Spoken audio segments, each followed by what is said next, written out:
Hello student, मैं मनोज कुमार और आपका चैनल क्लास स्टडी पे मैं फिर से उपस्थित हो गया हूं। आज मैं आपको मिसलेनियस के तीसरा पार्ट पढ़ाने वाला हूं। तो ये आज मिसलेनियस का तीसरा पार्ट है। इसमें आपको सारे सवाल को एक साथ मिलाकर पूछा जाता है। जैसे फर्स्ट पार्ट निकल चुका, कल सेकंड पार्ट अपलोड किया था और ये थर्ड पार्ट है बाबू। तो इसके थर्ड पार्ट है, तो मिसलेनियस का ये तीसरा पार्ट है। हाँ, अब मैं टाइम चेंज कर दिया हूँ। टाइम जो 5:30 बजे था उसको मैं अब 4:30 बजे कर दिया, 1 घंटा पहले कर दिया हूँ बाबू। ठीक है, अब आप आके यहाँ पे आराम से 4:30 बजे इस वीडियो को देख सकते हैं बाबू। ठीक है, तो पहला सवाल लेते हैं। पहला सवाल क्या क्या है कि 12 संख्याओं का औसत 15 है। 12 संख्याओं का औसत 15 है। एक संख्या इसके औसत में शामिल कर दिया जाता है, इसमें शामिल कर दिया जाता है तो औसत किया जाता है। तो 13 संख्याओं का औसत क्या होगा? मतलब जब एक संख्या इसमें शामिल जब किया जा रहा है ना, तो उसकी औसत बढ़ रहा होगा, तो उस औसत को निकालना है आपको। ठीक है, तो देखिए, मान लीजिए यहाँ पे 12 संख्या का औसत कितना है? 15। तो 12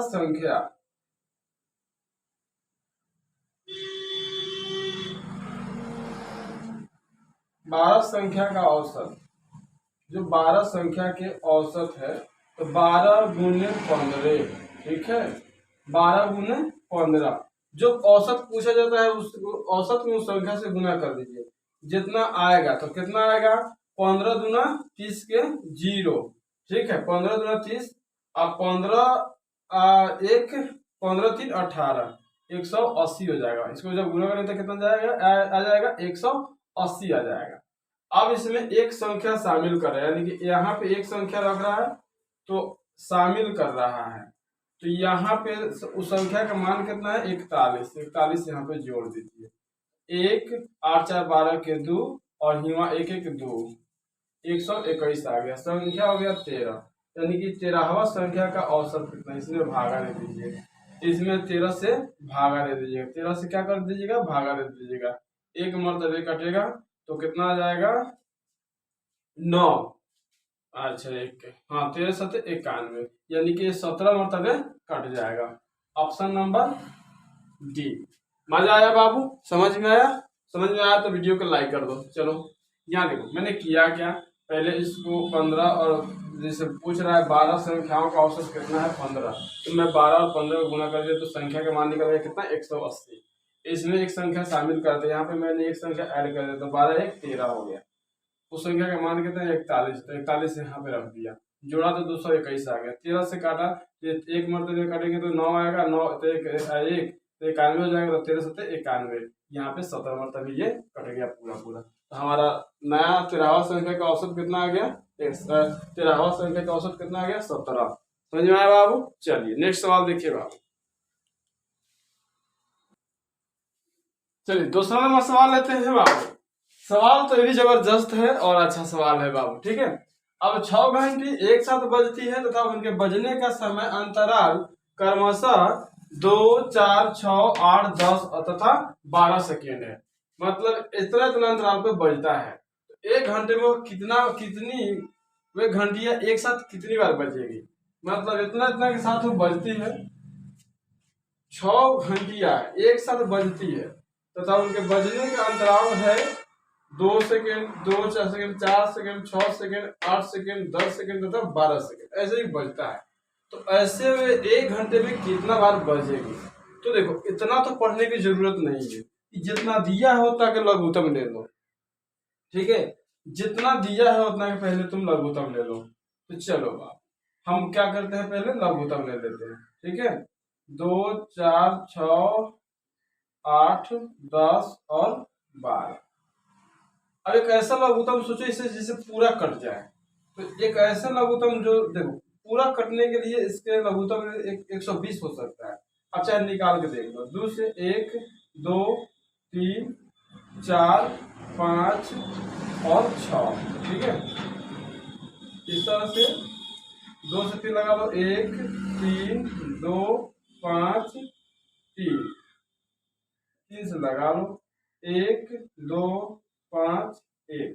अब यहाँ पे देख लो, 2 दूना 4 4 6 12, 12 दूना 24 25 120, कितना आ गया? 120। अब 120 सेकेंड आ गया बाबू, ये कितना मिनट हो गया? 2 मिनट हो गया। कितना मिनट हो गया? 2 मिनट हो गया बाबू। अब 1 घंटा में कितना मिनट होता है? 60 मिनट होता है। तो 60/2 प्लस 1, ठीक है। तो ये 30 दूना 60 हुआ, एगो 31 हुआ, यानी कि 31 बार टोटल एक साथ बजेगी घंटी, 31 बार बजेगी बाबू, ठीक है। क्लियर? 1 घंटा में 31 बार साथ में बजेगी ये घंटी। समझ में आया? पहले क्या लगे हमने लघुत्तम, उसके कितना सेकंड आया तो सेकंड को मिनट में बदल लेना है, मिनट। और 1 घंटा में कितना मिनट होता है? 1 घंटा यहाँ पे दे रखा है, तो 1 घंटा में 60 मिनट होता है। 60/2 प्लस 1, यहाँ ये करना पड़ेगा क्योंकि वो ऐड करना पड़ता है, लास्ट वाले को ऐड करना पड़ता है, ठीक है। तो 30 प्लस 1 31 हो जाएगा। चलिए, समझ में आया ना? तो वीडियो को लाइक कर दीजिए, और अभी चैनल पे नए हैं तो चैनल को सब्सक्राइब करके बेल आइकन दबा दीजिए बाबू, ताकि हर नोटिफिकेशन मेरा आपके पास पहुंचते रहे। मैं कल केमिस्ट्री का वीडियो इसलिए नहीं डाल पाया क्योंकि यहाँ बारिश हो गया और उस समय हमारा फोन डेट पे था, बंद हो चुका था बाबू, इसलिए मैं वीडियो नहीं डाला पाया। मैं सोचा कि दोबारा लाइन आएगा तो अपलोड कर दूंगा, लेकिन आज मैं कर दूंगा, ठीक है। चलिए नेक्स्ट सवाल देखिए। नेक्स्ट सवाल देखिए बाबू, तीसरा नंबर सवाल है। सवाल कहता है यदि किसी घन की प्रत्येक भुजा में 19% की कमी आ जाए तो उसके पृष्ठ क्षेत्रफल में कितनी कमी आ सकता है, ठीक है। अब उसके पृष्ठ के क्षेत्रफल में कितना, अब देखो 19% ऑलरेडी उसके भुजा में कमी आ रहा है, ठीक है। तो घन है तो घन के सभी भुजा आपस में बराबर होते हैं, तो घन के सभी भुजा आपस में बराबर होता है, तो 1% की कमी आ रही है, सॉरी 19% की कमी आ रही है, या ह्रास हो या कमी हो, एक ही बात होता है।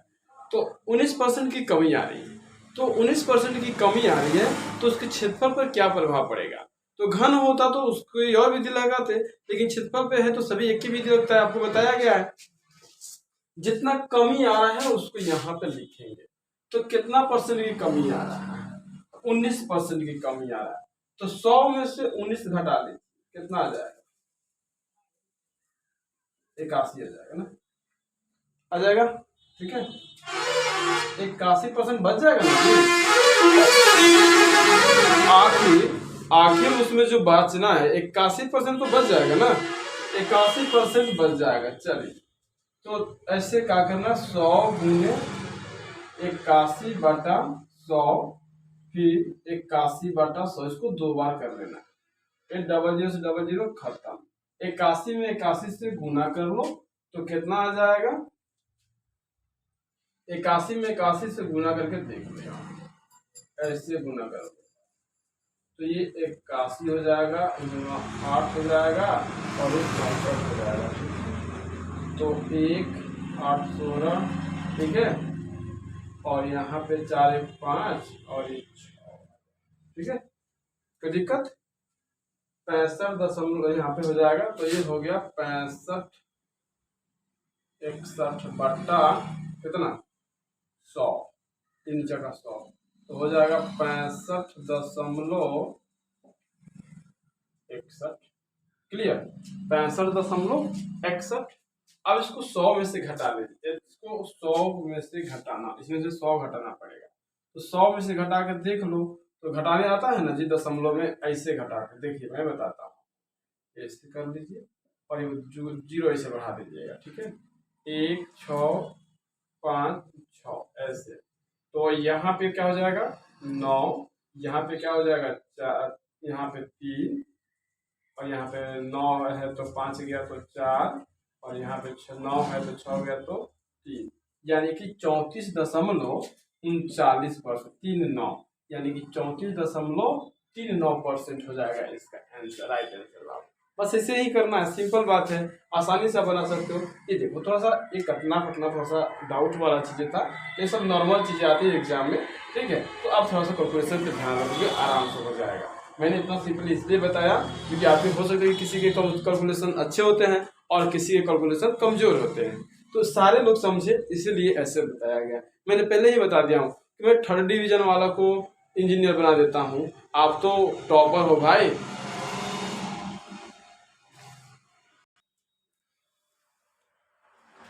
चलिए बाबू, 4 नंबर सवाल में लेता हूँ। 4था नंबर सवाल है और ये कह रहा है व्यंजक, एक व्यंजक कितना 8 8 इंटू 5 के पावर एक्स के पावर 5 माइनस एक्स के पावर 3 आप प्लस एक्स है, और एक का है 28 6 एक्स के पावर 6 प्लस 1 का मौसम निकालना है आपको। अब ऐसे संख्या ऑर्थोडॉक्स संख्या आगे इसका मौसम निकालना है आपको, संख्या में दे के छोड़ दीजिएगा, है कि नहीं, ऐसा चीजें दे के छोड़ दीजिएगा, मौसम तो दूर की बात है, उसके बारे में सोचना तो दूर की बात है, ऐसे संख्या आप दे के छोड़ दीजिएगा। छोड़ना नहीं है, अब उसी को बनाना है, छोड़ना नहीं है, अब उसी को बनाना है। चलिए तो सवाल को पहले देख लीजिए। पहला जो सवाल है ए है, ऐसे लिखो 8 ऐसे, और यहाँ पे देखो x के power 5 minus x cube plus x, ठीक है। थोड़ी देर इसमें टाइम देना पड़ेगा आपको, इस x इसमें कॉमन ले लीजिए, तो 4 गुने 2 इंटू एक्स कॉमन ले लीजिए तो x हो गया, ठीक है, x कॉमन हो गया यहाँ पे। अब आप कर लीजिएगा x के पावर 4 x के पावर 2 आप प्लस 1, इतना तो आप कर सकते हो। ऐसे इसको तोड़ लेना है। अब इसको लिखेंगे b को, ठीक है। अब b को लिखेंगे तो 28 है, 28 और x के पावर 6 प्लस 1, क्लियर। तो इसको भी तोड़ेंगे, 28 यहाँ पे 7 गुने 4, ठीक है।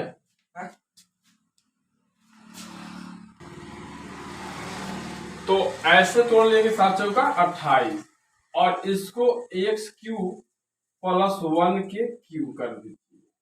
तो ऐसे इसको करिए, इतना को क्यूब करिए, बात कर सकते हो ना, 3 गुना 6, अरे तो 1 की कोई दिक्कत ही नहीं है आपको, है कि नहीं, ऐसे कर लो।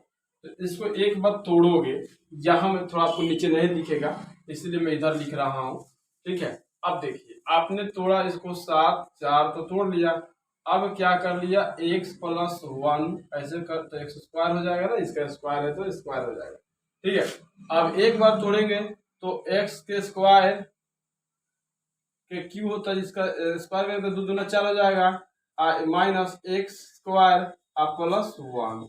अब मैंने इसको तोड़ा कैसे, मैं आपने पढ़ा होगा a cube minus a cube plus b cube, ठीक है, a cube plus b cube, तो a plus b into a square minus a b plus b square. इस थ्योरी पे मैंने इसको तोड़ दिया, तब ना इसका स्क्वायर की तो 2 दूना 4 हो गया, इसका एक्स का स्क्वायर था 1 का तो होगा तो 1 रह जाएगा, तो स्क्वायर हो गया 1। अब यहाँ देखिए ये टर्म इसमें भी है और ये टर्म यहाँ पे भी है, ये कॉमन हो जाएगा, 4 इसमें भी है 4 इसमें भी है, तो क्या हो गया, इसका मतलब 4 एक्स के power 4 minus x square plus 1, ये हमारा कॉमन फैक्टर आया।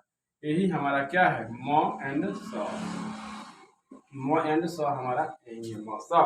तो ऑप्शन नंबर ए। चलिए बाबू ऑप्शन नंबर हमारा क्या आ गया, ए आ गया। तो अच्छा है, समझ में आया, तो वीडियो को लाइक करना मत भूलिए बाबू, कंजूसी मत दिखाइए, ठीक है।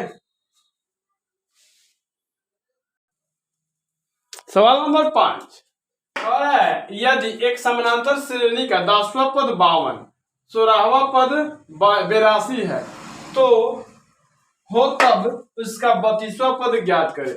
यानी कि 10वां पद 52 है और 16वां पद 82 है, तो इसके 32वां पद क्या होगा आप भी जानते हैं कैसे बनाना है, ठीक है। तो यह आसान सवाल सा है और मस्त सवाल है बाबू, आप पहले वीडियो को लाइक करो, मैं इसको हल करता हूँ। आप जितना देर हल में लाग करोगे उतना देर में इसको बना दूंगा, ठीक है। चलो 10वां पद, तो ए को कम लिखते एन डी लिख देंगे, ए प्लस 9d और कितना होगा 52। 16वां पद तो ए प्लस 15d, ये को कम करके लिख देते हैं, और कितना है 82।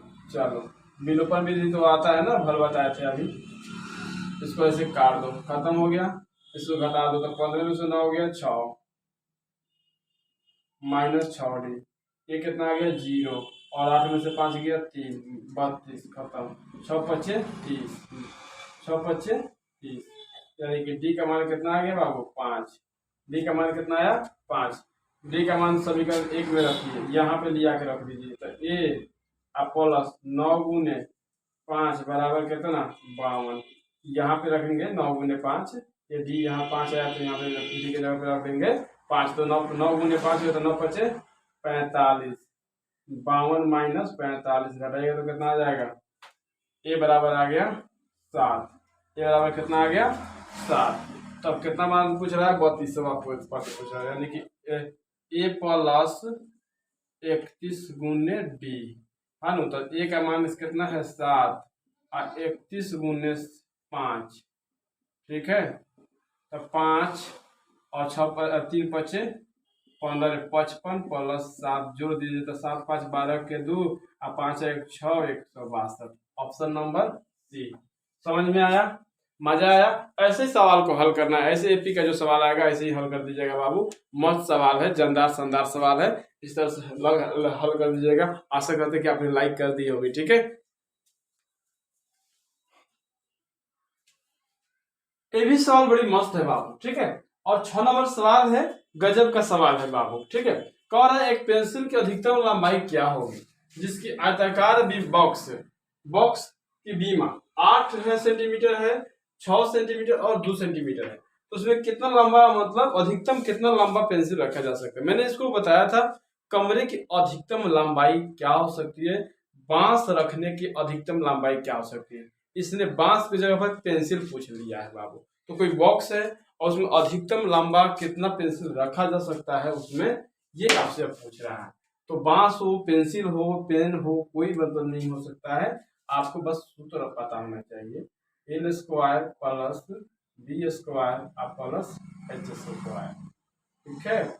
L हमारा 8 है, B हमारा 6 है और C हमारा कितना है 2, H कितना है हमारा 2।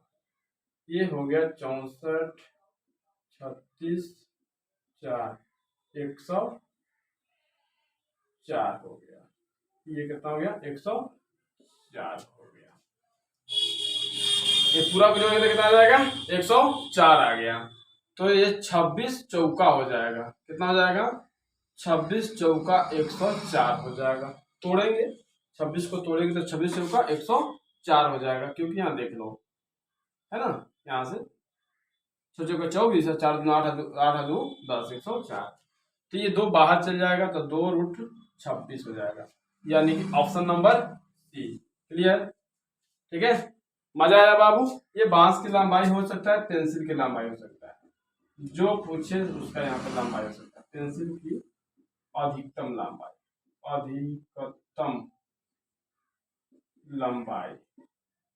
पेंसिल की अधिकतम लंबाई हो सकता है। क्लियर। तो पेंसिल की अधिकतम लंबाई कितना है 2√26, ठीक है।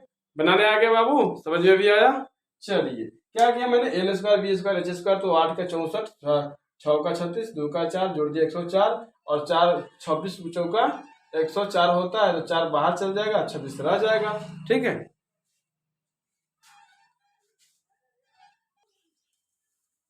चलिए बाबू सवाल ये है, ठीक है।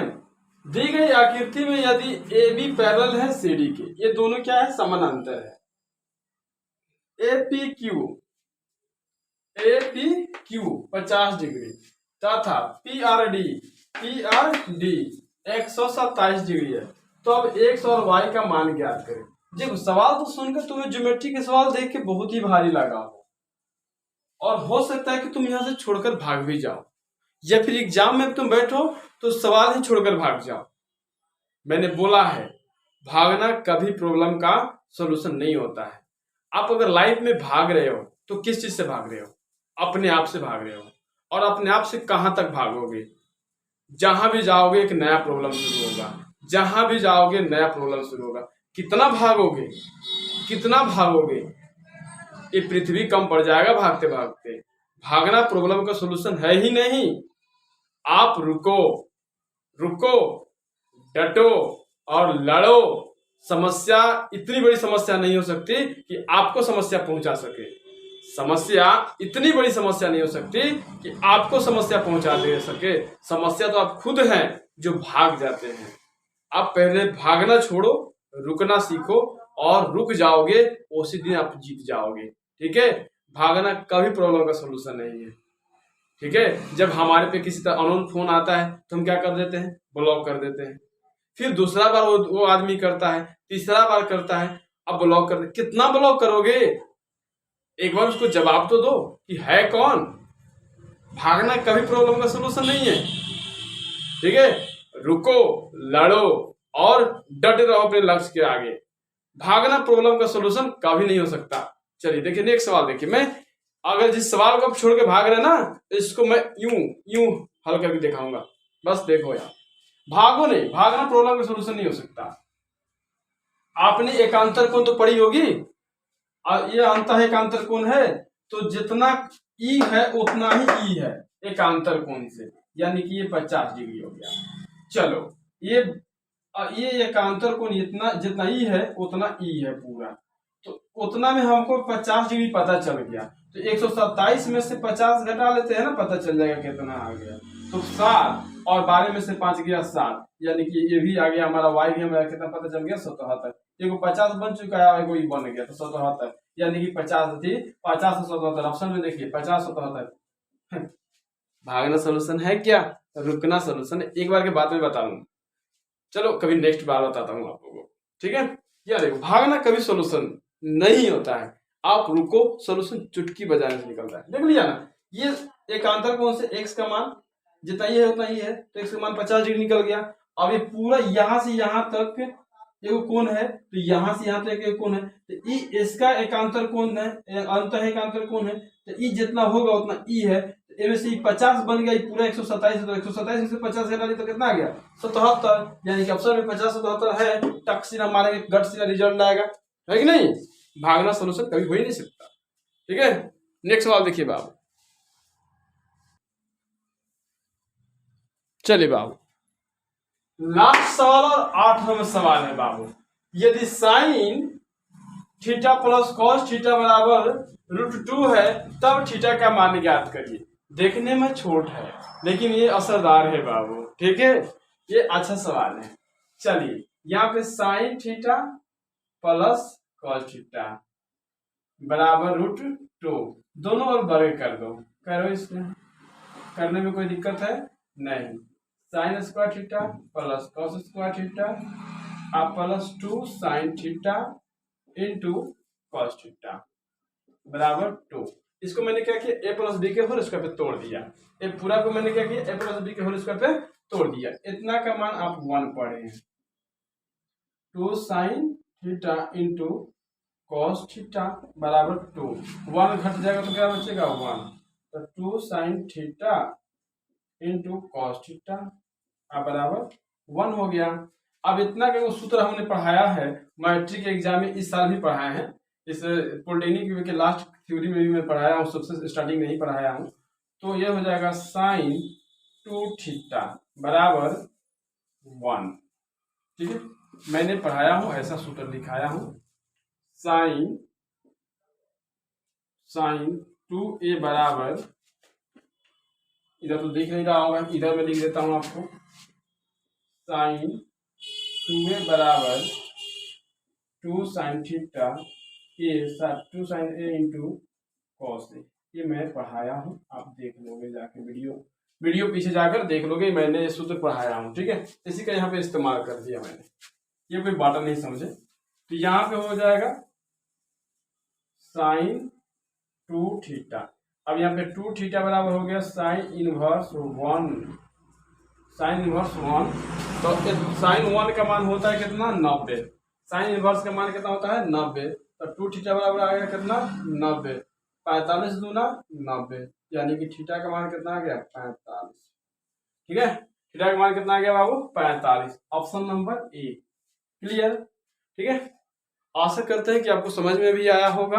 अगर समझ में आया होगा तो वीडियो को लाइक करके ही जाइएगा बाबू, और उसके बाद अगर आप भी अभी नए हैं तो चैनल को सब्सक्राइब करके बेल आइकन दबा दीजिए बाबू, ताकि हर नोटिफिकेशन मेरा आपके सबसे पहले पहुंचे। तो मिलते हैं अगले क्लास में, तब तक के लिए इतना ही। जय हिंद।